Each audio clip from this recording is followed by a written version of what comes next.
Have you ever been watching something and a character comes out of the blue and surprises you with how interesting they are?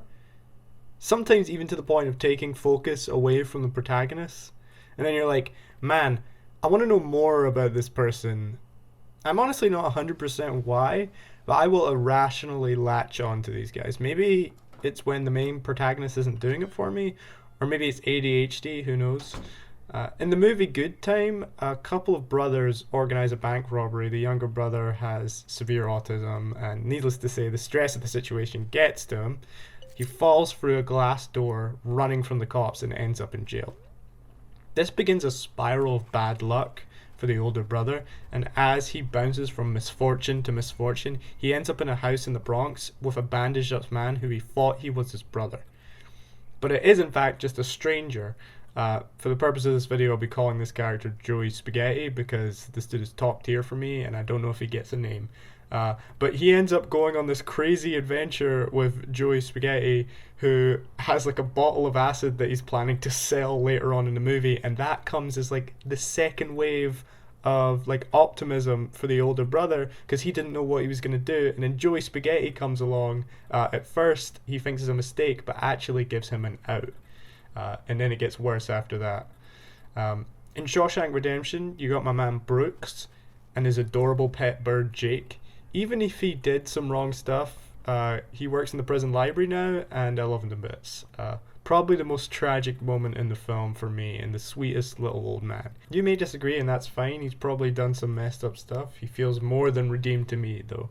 And I like as well how he represents a really important turning point for the characters in the film. You all remember Newt from Aliens? We love Newt. Favorite character. And how the hell is it that everyone else gets turned into crazy alien surrogates and she survives with her tenacious little girl colony skills? If you watched my last video, you know I love subtlety. This character doesn't say shit, and immediately as soon as we find her again in her secret little hovel in the vents, we instantly know what her experience has been. She's got junk all around her, she's stuffed into a corner, holding the head of her baby doll. Incredible. In games, this is something for me as well. In RPGs, you can get short-term tag-along characters, like in Fallout and Skyrim. These characters can be anything from a plot-relevant device to a crazy powerful buff at the end of the game. I like when you come across a character exploring the map and they have something interesting about them that makes the encounter a good storytelling thing. Especially something you can like tell to your friends later on. It's got to be challenging when first making a game and wanting to add so much in the first steps of the idea generation.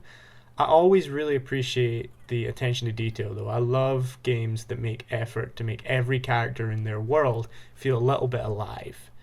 Whether it's putting them in a unique place or giving them some special event that would be difficult to find if you weren't interested in their dialogue. A short hike does this quite well in my opinion. The premise of hiking to the top of Hawk Peak is simple enough that all characters along the way can kind of be optional. So if you want to just railroad your way to the top first time, that's fine.